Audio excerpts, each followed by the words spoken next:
How about any school activities while you're here? I played field hockey for 2 years. I've played lacrosse for 3 years, and I also managed boys wrestling. That's a lot to do. Do you have Yeah. time to have a job while you're doing this? Yeah, I try to manage my schoolwork and my after-school work.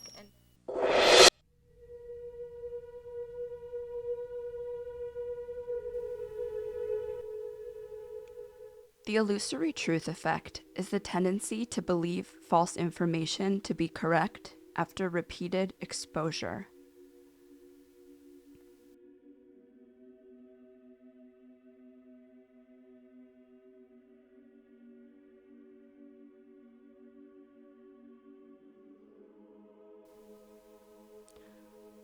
On the evening of January 12th, 1999, in the suburbs of Baltimore, two things were taking place simultaneously. 18-year-old Korean-American student Hae Min Lee was on the phone with her new boyfriend, Don Clindenest, a coworker she'd recently met at her after-school job at LensCrafters. They were chatting about their respective days, and Hae, probably laying in bed, was doodling in the diary she'd kept fairly religiously for the last year. At some point, she probably told Don she had another call coming in, and that she'd put him on hold or call him back. At the same time, Hae's ex-boyfriend, Adnan Syed, was driving around town, talking to friends on his cell phone. We know this from his call logs and cell phone pings that show him moving around in a vehicle. Except Adnan, who already had a cell phone, had just acquired a brand new phone 1 day prior. On January 11, 1999, a man named Bilal Ahmad opened an AT&T cell phone account in his own name with a listed service user named Adnan Syed. Bilal Ahmad, an older man in his 40s, never mentioned in the infamous 2014 Serial podcast, was Adnan's youth mentor at the mosque and a renowned dentist within the community. However, Ahmad is also serving a 16-and-a-half-year prison sentence for sexually abusing dozens of his young patients while they were under anesthesia. Bilal Ahmad is inextricably linked to this case because of the role he played in Adnan's life and because of that cell phone.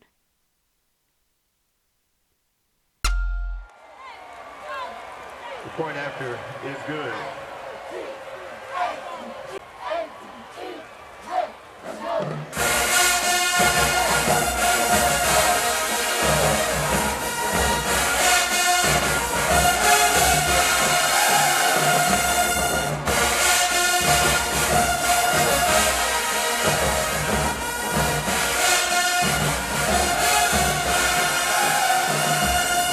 Adnan had met Hae's new boyfriend Don once before, when Hae had called them both to help her when she was having car trouble.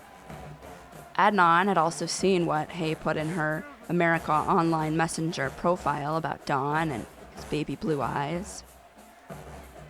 Adnan is frantic at the thought of losing Hae to Don, but he's also frantic at the prospect of his own dark secret being exposed.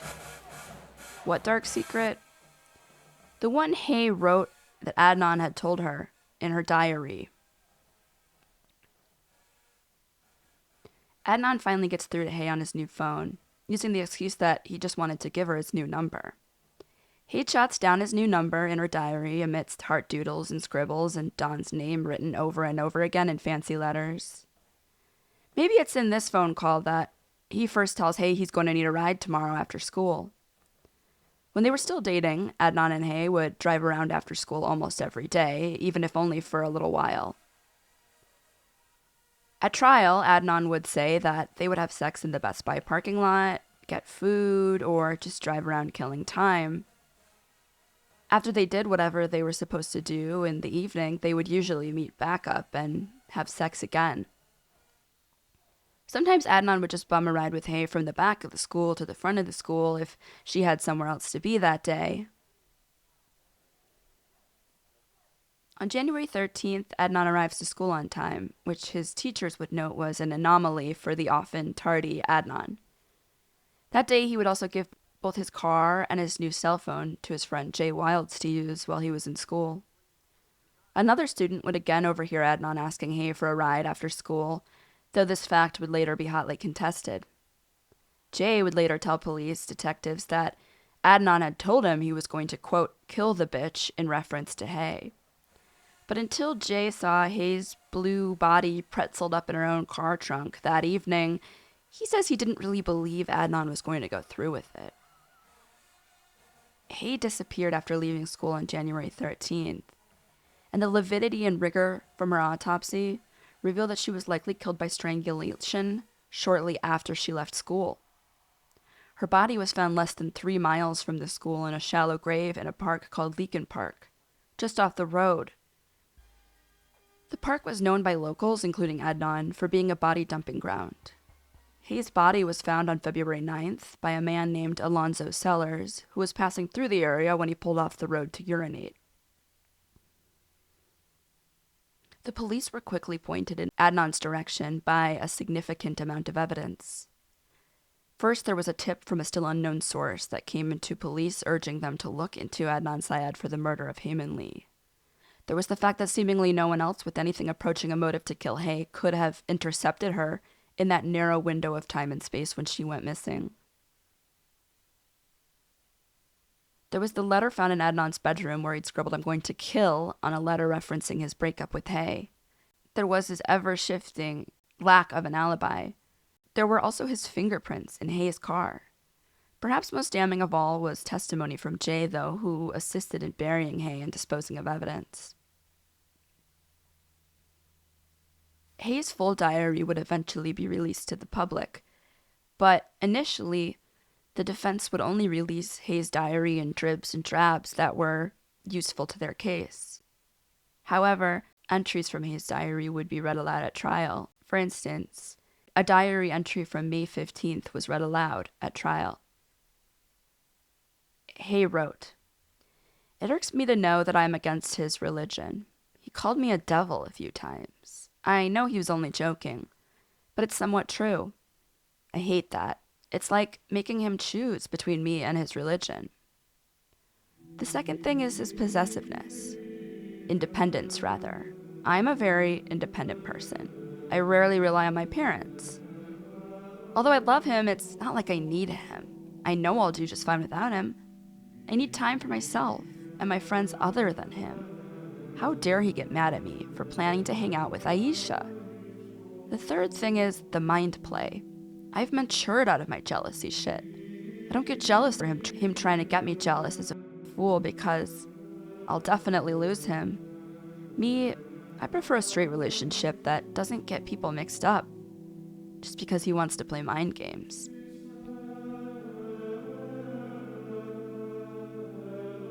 There's no doubt Adnan Syed did not have the easiest upbringing, regardless of how the infamous 2014 Serial podcast portrayed his childhood to the world. Serial is a multi-season production of This American Life, which is owned by the New York Times Company. Adnan, a Pakistani-American Muslim growing up in Baltimore in the 80s and 90s, would have been impacted by the controlling and overbearing behavior of his parents, particularly his mother, as recounted over the first season of Serial. Shamim Rahman secretly listened in on Adnan's phone calls with girls when he was in high school, as he was not allowed to date. And when Adnan broke the rules of his Muslim faith in his parents' view by taking Hae to a school dance, his parents showed up at the dance and made a scene, yanking Adnan away from Hae, a disaster from which the relationship would never recover. Hae later wrote in her diary that it was about this time she realized the two of them could never be together. Most parents would be thrilled to have their son dating someone as outgoing, intelligent, loyal to family, and hardworking as her. Her family had emigrated from South Korea and bounced around for a few years before landing in Baltimore. They were no-nonsense people, and Hae deserved better. But Adnan's family seemed to despise her. There's more to Adnan's youth that was never touched on in Serial, which became a worldwide sensation and earned the network and producers coveted journalism awards and untold amounts of money. You don't get journalism awards unless you tell great stories. But Serial left out several pieces of the puzzle, and it's hard to ever look at this case in the same way when you learn about those pieces. As I mentioned, inextricably entwined in Adnan's murder of ex-girlfriend Hae Min Lee is Bilal Ahmad. And as I also stated, that's because Bilal paid for the cell phone that Adnan was using at the time he killed Hae, a cell phone he'd registered one day prior under a pseudonym. And because Bilal was sentenced to prison for 16 and a half years for sexually abusing young men in his care, it's hard to imagine a mentor from Adnan's youth with that record would also have a completely wholesome relationship with a young Adnan. But since he's never talked about any abuse, I'm not going to speculate on that further. Later, Adnan will go on to vaguely throw Bilal under the bus for his crime, not naming him outright, but spinning a yarn that somebody in his circle might have had motive to get rid of Hae because of what she knew about him. For obvious reasons, Adnan cannot come out and just say this to the public. If Adnan admits that Bilal threatened to kill Hae, which we have no evidence of this, it all but eliminates the possibility of other suspects being responsible, like Alonzo Sellers, the man who found Hae's body, or who knew boyfriend Dawn, or even Jay Wilds. It serves Adnan to keep all these possibilities open. Fingering Bilal would still implicate Adnan in the crime because Bilal would have no way to know Hae exists without Adnan, and it opens another can of worms. He'd have to take ownership of being a victim himself. And even though he spent a lot of time with Bilal when he was young and vulnerable, I don't know that Adnan was a victim. Still, Adnan's childhood does not excuse the person he would go on to become. But it might shed some light on the roots of entitlement, a desire and need to control other people, and trauma and shame associated with being victimized by sexual abuse. In Hae's diary, she says that Adnan told her a sexual secret about himself. The secret was a big deal, but Hae does not expand on it any further. Even in her own diary, she respects his privacy. Reviewed motions and issued an opinion or supported an opinion, making a finding to vacate my conviction and that I did not receive a fair trial. So the very first time that it happened was in 2016, and it was Judge Welch. The second time after that was in 2018, and it was in the Court of Special Appeals of Maryland. Well, the Serial podcast, to justify its own existence and for the purpose of narrative building, was willing to indulge the notion of Adnan as a golden child in the community. This was actually the opposite of the truth. By all counts, Adnan was a menace. He stole money from other members of the mosque, and not just on one occasion. There were allegations that he visited sex workers, that he used marijuana on a regular basis. He was doing poorly in school despite being smart, and he was often late to class. He'd also lied about his age when he was 17 to get a gig driving an ambulance. How many teenagers lie, cheat, steal, and are still considered to be golden children of their community? Serial was the vehicle through which Adnan managed to seed the new narrative of himself, the one he'd worked on creating over the past 15 years while locked up in prison. And this is where he'd engaged the illusory truth effect that we talked about in the very beginning of this episode, but we'll get back to that more later. So in 2016, Judge Welch, he wrote in his opinion, in fact, the state presented a relatively weak theory as to the time of the murder because the state relied upon inconsistent facts to support its theory. That night of January 12th, Adnan probably doesn't sleep at all. In the morning, he's on time to school. At some point, he'd beg a ride off of Hae, and whether she said yes or no, he would still show up to her car that afternoon when he knew she was leaving school, at least asking, "Please just take me from the back of the school to the front for track practice." Maybe she let him drive, or maybe she drove. We can't know exactly what happened in this narrow window. But what we do know is that shortly after that, Hae went missing, in a very narrow window of time, where only a small handful of people even knew where she'd be, how to get to her, Hae went missing. The day and time Adnan had asked for a ride, a fact overheard and testified to by another student. The day and time for which he had no concrete alibi. And when Adnan, through his proxy Rabia Chowdhury, reached out to Sarah Koenig in 2014,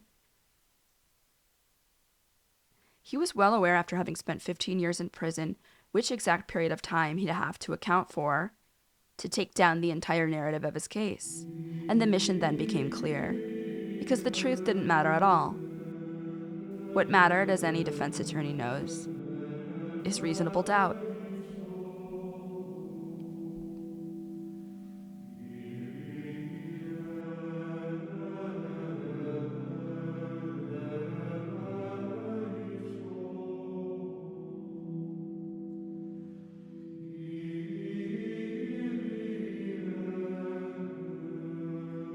You know, like in layman's terms, is essentially when the prosecutor behaves unethically in not disclosing evidence or presenting false testimony or false information to the court in order to sway the court or to sway the jury.